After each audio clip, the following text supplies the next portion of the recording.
Gone.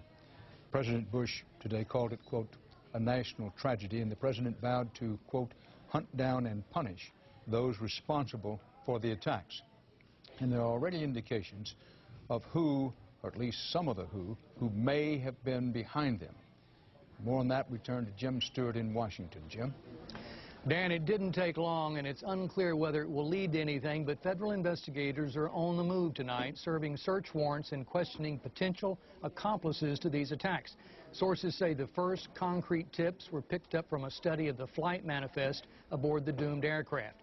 At least one search, we're being told, is in the Miami area. Meanwhile, intelligence officials say they have now picked up what one official calls significant indicators that the suicide planes were hijacked by members of Al-Qaeda, the terrorist group that reports to Osama bin Laden. Sources describe the intelligence as communications intercepts and said they're not definitive, but they are persuasive. Sensing that bin Laden would quickly become a suspect, Afghanistan's ruling Taliban party, which has been giving him safe refuge, called a press conference. We do not allow Osama bin Laden to operate from our land, the Taliban said, warning the U.S. not to take any, quote, speedy actions to retaliate. Slowly, FBI evidence teams are starting to piece together what happened on the aircraft and zeroing in on how the terrorists pulled off the hijackings. Attorney General John Ashcroft provided one insight when he said that the hijackers of one of the aircraft had apparently sneaked knives through airport security. American Airlines Flight 11 departed Boston for Los Angeles, hijacked by suspects armed with knives. This plane crashed into the World Trade Center. Within minutes of today's attacks, officials were pointing to the 1993 bombing of the World Trade Center by a group with ties to bin Laden, citing it as proof that bin Laden has never given up on his dream to destroy the symbol of America's economic power. And in recent months, analysts say bin Laden has only become more and more sophisticated in his attempts to strike at the United States. They point specifically to his simultaneous attack on 2 U.S. embassies in East Africa. They also went directly against a U.S. destroyer, which was heavily guarded, and they did put a hole in that ship, the USS Cole. So they have a track record of conducting attacks that one would think they might not be capable of. Late today, the U.S. intelligence community was rapidly sorting through a priority list of potential suspects within the U.S. for electronic eavesdropping, with sources saying the number may reach into the hundreds. Some of the very doomed passengers themselves may have provided authorities with their first valuable tips. In panic desperation, some of the passengers, including, we're told, the wife of U.S. Solicitor General Ted Olson, called from a cell phone to say their plane had been hijacked. Another passenger called from the restroom at the rear of another aircraft.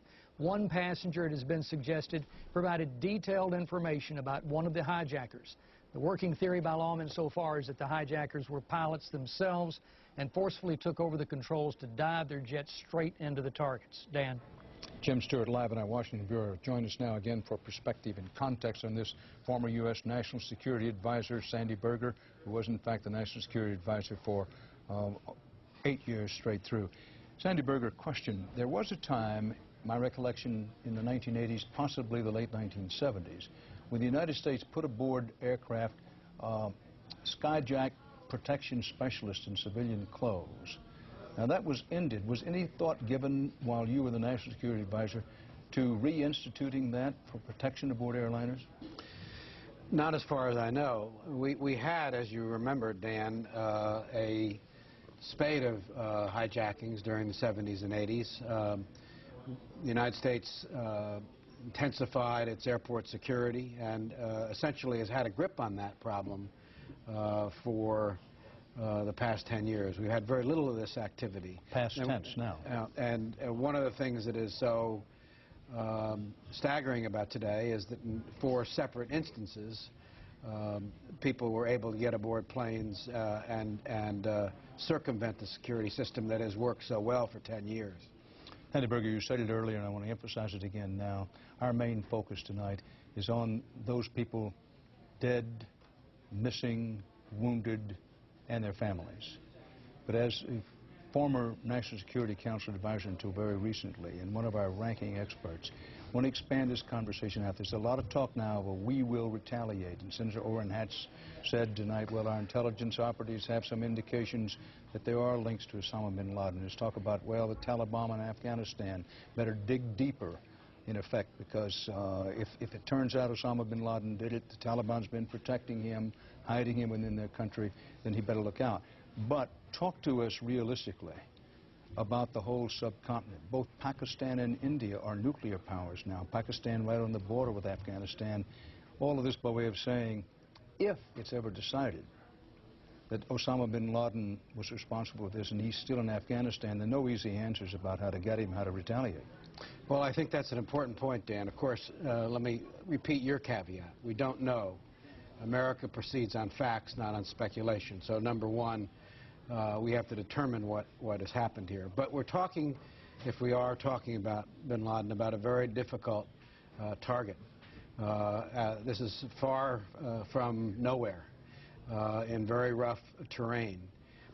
And I don't believe this is now, given the escalation that we've seen today of monumental proportions, susceptible of being dealt with in one pop, in one sort of exquisite act.